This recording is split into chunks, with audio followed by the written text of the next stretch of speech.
how many of those shots from Francis can you take? Tyson Fury, if you're talking clean, Tyson Fury only took one.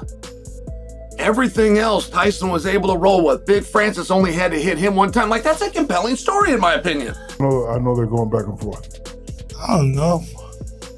Yeah, I don't think they would matter. If he wants to make some money, Floyd wants to make some money. About the number, if it was about the number, we could have started talk. I would have tell you, I'm not just interested. It make no sense for me. It's not my what I'm looking at right now. Mike Tyson has shared his thoughts on the rumored Jake Paul versus Francis Ngannou showdown, and his comments have already stirred major buzz across the combat sports world. Tyson acknowledged that the fight might not make the most sense from a competitive standpoint, but he believes it would still draw massive attention and generate staggering revenue. He explained that the curiosity about who would come out on top makes it a rare cross. Such a big MMA fan. You know, I've been to UFC fights and I see you sitting octagon side. I can't help but wonder, if you had gotten into MMA as a young man, as a teenager, instead of boxing, how do you think your career would have went, Mike? Hey, I had no idea, but I'm really enthused about the MMA, you know, because I had no idea that Raphael, who's from a background of MMA, would know so much about boxing. I had no idea, you know, only thing I know about great boxing is the great Ed Joffa, who was a legendary boxer who happened to be Brazilian, but never knowing, not being conscious that he would know that much about boxing. Do you think you could have learned all the wrestling moves and the takedown defense and could have been a champion in something like the UFC? I could have done all that stuff. But once someone stepped on my foot, I would have tapped out. My feet are my weak spot. Crossover spectacle that both boxing and MMA fans wouldn't want to miss. According to Tyson, it's the unpredictability that would make this potential matchup a global blockbuster. However, Francis Ngannou isn't thrilled by the idea. The former UFC heavyweight champion called even being offered a fight with Jake Paul a total insult to his name and legacy. Ngannou stated that Jake hasn't earned the right to share the ring with someone who's spent years competing against world-class fighters. He went on to criticize the entertainment-driven direction of modern combat sports, saying that offers like this highlight how the line about you to fight Jake to replace Javante. I'm like, who's Jake? You know, like, I was so confused, you know, like, I wasn't expecting that at all. And he said, yeah, Jake Paul, you know, he's fighting. And I'm like, no, bro, come on. Don't disrespect me like that. And then they even say like, even come out after and say, and what if the number are good? He sent out some number. I'm like, it's not about the number. If it was about the number, we could have started talk. I would have tell you, I'm not just interested. It make no sense for me. It's not my what. Meanwhile, Chael Sonnen reacted to the rumors with a mix of humor and genuine intrigue. He admitted that while the matchup sounds wild, it would still be interesting to watch, not because it's competitive, but because it would reveal just how tough Jake Paul really is. Sonnen joked that Tyson Fury, one of boxing's greatest heavyweights, was knocked down by a single clean punch from Ngannou. And if Fury, who's much bigger and vastly more experienced than Jake, could barely handle that power, Jake would be in serious trouble. Sonnen noted that while Jake's self-belief and fearlessness make him entertaining, facing someone like Ngannou is an entirely different challenge. Jake doesn't have Fury's size, strength, or chin, Sonnen said. If Fury could only take one shot, I don't see Jake lasting even that long.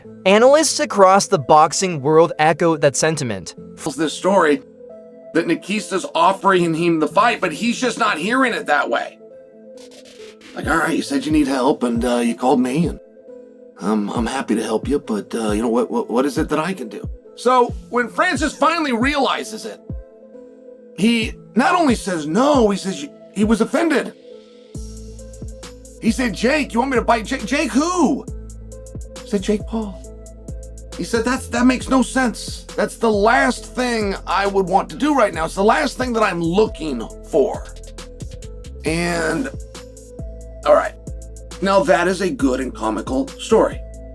And I think that Jake Paul deserves a lot of credit for that.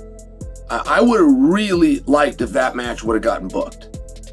I mean, I think that that would just solve so many problems from a storyline perspective. And there's this story going on out there that and it has to do with courage. Now, how you ever question a combat athlete's courage, I think, is hard. How you ever question a boxer's courage, right? Where you've only got two things you can do, and they're both involve bludgeoning. You can't even grab a hold of the guy or try to squeeze him. You can only bludgeon and be bludgeoned back. I think you're got an uphill battle to question somebody. But they have been very effective in doing just that to Jake. Hey, you started with this NBA guy, and then even those MMA guys, they're not boxers. And then when you got around to the boxers, but they weren't current boxers. Then when you get around to the current boxers, they're not big enough boxers. And I just loved it. When I heard that Francis Ngannou might be going against Jake, I loved it. I mean, what's that going to look like? How many of those shots from Francis can you take? Tyson Fury, if you're talking clean, Tyson Fury only took one.